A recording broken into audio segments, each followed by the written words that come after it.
ஆண்டவராகிய இயேசு கிறிஸ்துவின் இனிதான நாமத்தினாலே இந்த நிகழ்ச்சிக்கு மிகுந்த அன்போடு கூட உங்களை வாழ்த்தி வரவேற்கிறேன். இன்றைய நம்முடைய தியானத்திற்கென்று தெரிந்தெடுக்கப்பட்ட வேத வசனம் 2 கொரிந்தியரின் புஸ்தகம் 1ஆம் அதிகாரம் அதனுடைய 4ஆம் வசனம் இப்படியாய் சொல்லுகிறது.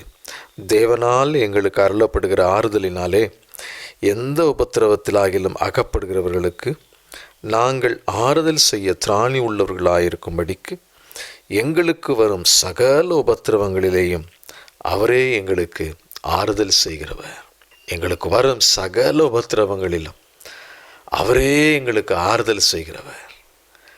இது எவ்வளவு உண்மையான காரியம்! இன்றைக்கு நம் ஒவ்வொருடைய வாழ்க்கையிலும் தேவன் நம்மை ஆறுதல் படுத்துகிறவர். நமக்கு வருகிற உபத்திரவங்களில் அகப்படுகிறவர்களுக்கு ஆறுதல் செய்கிற தேவன்.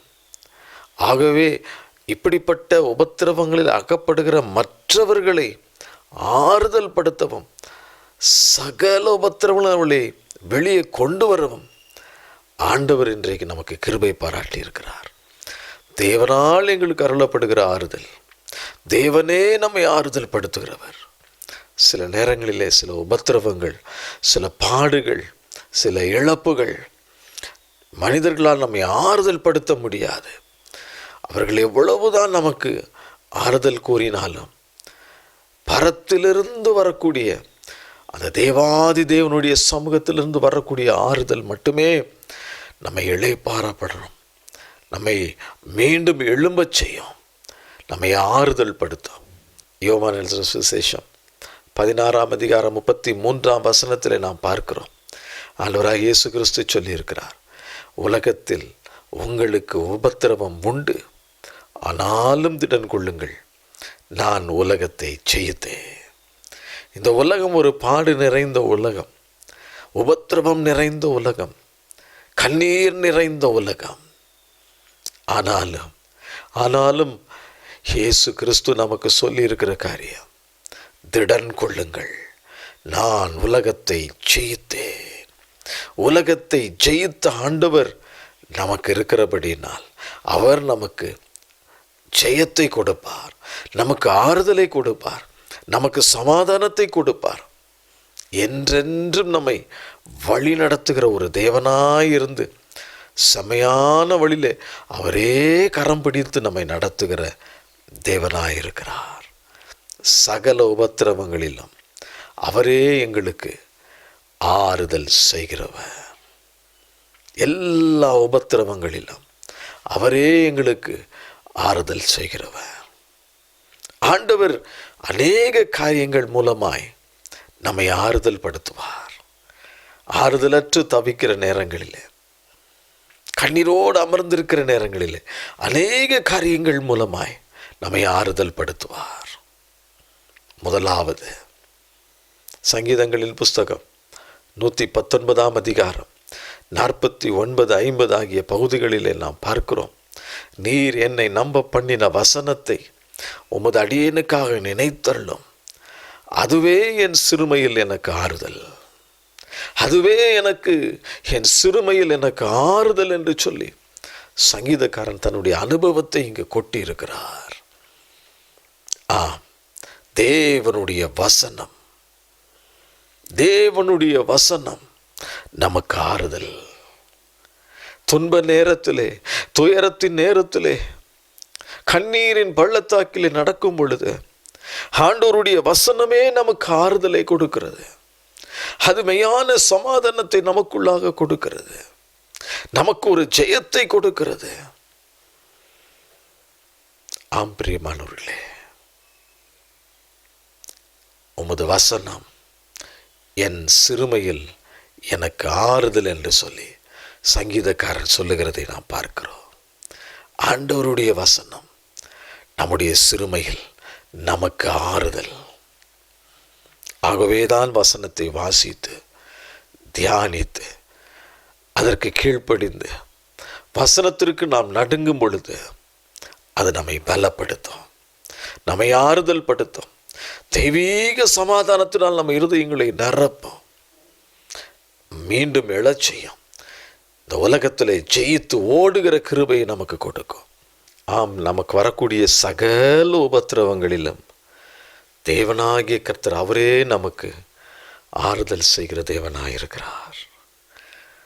அடுத்தபடியாக எப்படிப்பட்ட காரியங்களில் எல்லாவற்றிலும் நம்மை ஆறுதல் படுத்துகிற தேவனாய் அவர் இருக்கிறாரா? ஏசாயா தீர்க்கதரிசிகளின் புஸ்தகம் 61 அதிகாரம் 2, 3 ஆகிய பகுதிகளில் நாம் பார்க்கிறோம். துயரப்பட்ட அனைவருக்கும் ஆறுதல் செய்கிறவர். வாழ்க்கையில் என்ன காரியம் துயரத்திற்கு நேராக உங்களை வழி நடத்தி இருக்கிறது? துயரம், கண்ணீர், துக்கம், தாங்க முடியாத வேதனை, யாராலும் ஆறுதல் படுத்த முடியாது என்ற ஒரு நிலை. அப்படிப்பட்ட நிலையில் துயரத்தில் துயரப்படுகிற அனைவருக்கும் ஆறுதல் செய்கிறவர் நம் தேவன். அது மட்டுமல்ல, சியோனிலே துயரப்பட்ட அவருடையவர்களை சீர்படுத்தவும் அவர்களுக்கு சாம்பலுக்கு பதிலாக சிங்காரத்தையும் துயரத்திற்கு பதிலாக ஆனந்த தைலத்தையும் ஒடுங்கின ஆவிக்கு பதிலாக துதியின் உடையை கொடுக்கவும் அவர் என்னை அனுப்பினார். துயரத்தின் நிமித்தமாய் மனிதனுடைய வாழ்க்கையில சாம்பல், ரெட்டுடுத்தி சாம்பலில் அமரக்கூடிய, துயரத்தோடு கூட எதையுமே செய்ய முடியாத நிலை. எதை செய்தாலும் அந்த துயரம் நமக்கு முன்பாய் வந்து நிற்கிறது. ஆனால் ஆண்டவர் என்ன செய்கிறார்? அந்த துயரப்பட்டவர்களை சீர்படுத்துகிறார். அது மட்டுமல்ல, சாம்பலுக்கு பதிலாக சிங்காரத்தை கொடுக்கிறார். துயரத்திற்கு பதிலாக ஆனந்த தைலத்தை கொடுக்கிறார். எந்த இடத்தில் கண்ணீர் வடித்தோமோ, எந்த இடத்தில் துயரத்தினால் சுருண்டு போயிருந்தோமோ, மனம் நொறுங்கி போயிருந்தோமோ, உடைந்து போயிருந்தோமோ, அதே இடத்திலே சாம்பலுக்கு பதிலாக, நம்முடைய கண்ணீருக்கு பதிலாக ஆனந்த கண்ணீர் வடியும்படி செய்வார். நம்மை மகிழ்ச்சி என்னும் கட்டினால் இடை கட்டுவார். துதியின் உடையை கொடுத்து நம்மை உயர்த்தி ஆசீர்வதிக்கிற தேவன். நம்மை உயர்த்தி ஆசீர்வதிக்கிற தேவன். சகல உபத்திரவங்களிலும் அவரே நமக்கு ஆறுதல் செய்கிற தேவனாயிருக்கிறார். மத்தேயு எழுதின சுவிசேஷம் 5 அதிகாரம் 14 ஆண்டவராகிய இயேசு கிறிஸ்து சொல்லும் பொழுது சொல்லுகிறார், துயரப்படுகிறவர்கள் பாக்கியவான்கள், அவர்கள் ஆறுதல் அடைவார்கள். துயரப்படுகிறவர்கள் பாக்கியவான்கள், பாக்கியவதிகள், அவர்கள் ஆறுதல் அடைவார்கள். காரணம், நம்மை ஆறுதல் படுத்துகிறவர் சர்வ வல்லமை உள்ள தேவன். அவரே நம் அருகே வந்து நம்மை ஆறுதல் படுத்துகிறவர். ஆகவே நாம் பாக்கியவான்கள், ஆகவே நாம் பாக்கியவதிகள். தேவன் கொடுக்கிற ஆறுதல், தேவன் கொடுக்கிற சமாதானம், அது விலையேற பெற்றது. அது நமக்கு பெரிய ஆரோக்கியத்தை கொண்டு வந்து சேர்க்கிறது.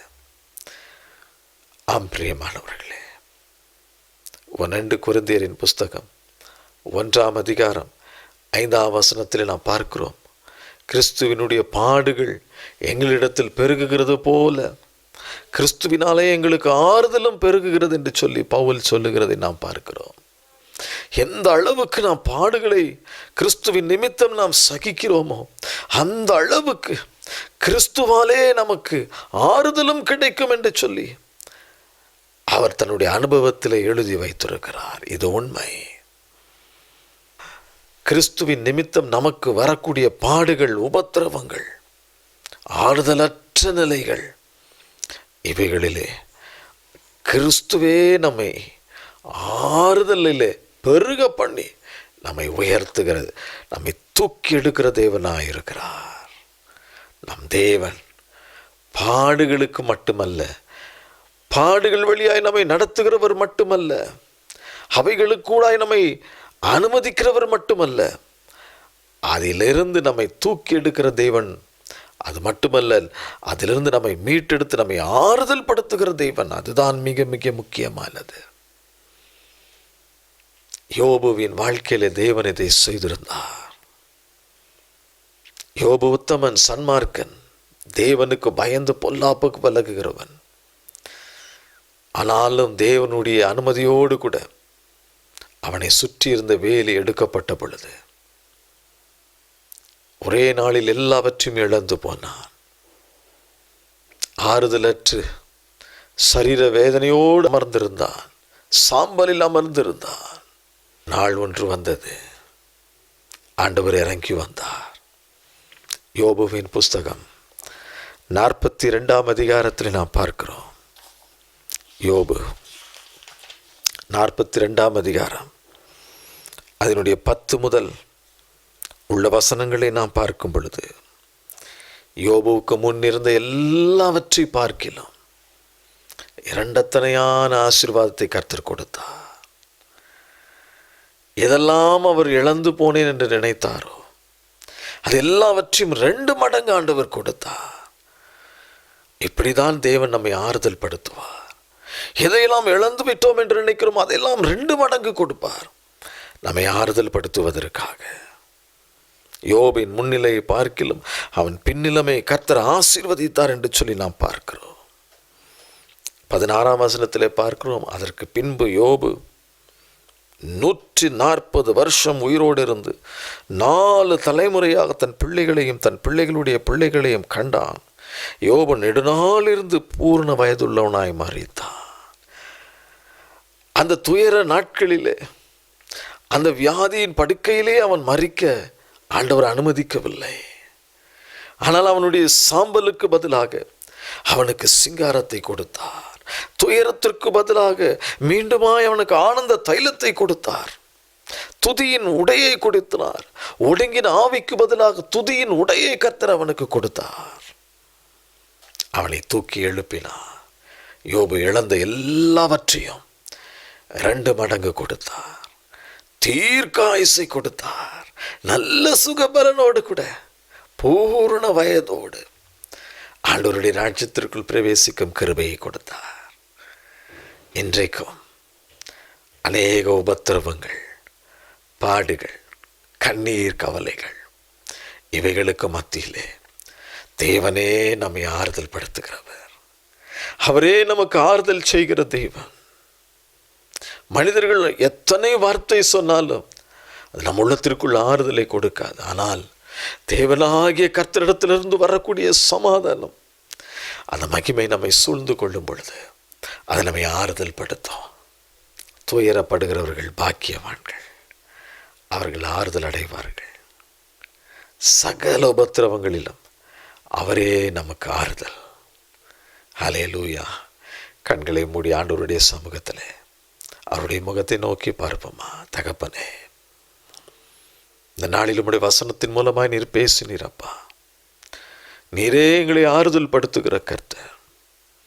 மனிதர்களிடத்திலிருந்து வரக்கூடிய ஆறுதல்கள் அது ஒரு நாளும் ஆண்டவரே மறுபடியும் எங்களை உயிர்ப்பிக்கிறதாய் இருக்கவே இருக்காது. ஆனால் தேவனாகிய கர்த்தரிடத்திலிருந்து வரக்கூடிய ஆறுதல் அது மகிமை நிறைந்ததாய், சமாதானம் நிறைந்ததாய் இருக்குமே. அது உள்ளத்தை பரவசப்படுத்துமே. அப்படிப்பட்ட ஆறுதலுக்காக ஏங்கி நிற்கிற நம்முடைய பிள்ளைகளுக்கு இந்த நாளிலே கர்த்தர் கிருபையாய் அந்த ஆறுதலை கர்த்தர் கட்டளையிடுவீராக. எந்த ஒரு காரியத்தின் நிமித்தமாய் கண்ணீரோடு நிற்கிறார்களோ ஆண்டவரே, அந்த காரியத்தில் நம்முடைய பிள்ளைகளை கர்த்தர் ஆறுதல் படுத்தும், பலப்படுத்தும். இழந்த எல்லாவற்றையும் 2 மடங்கு திரும்பத்தார்.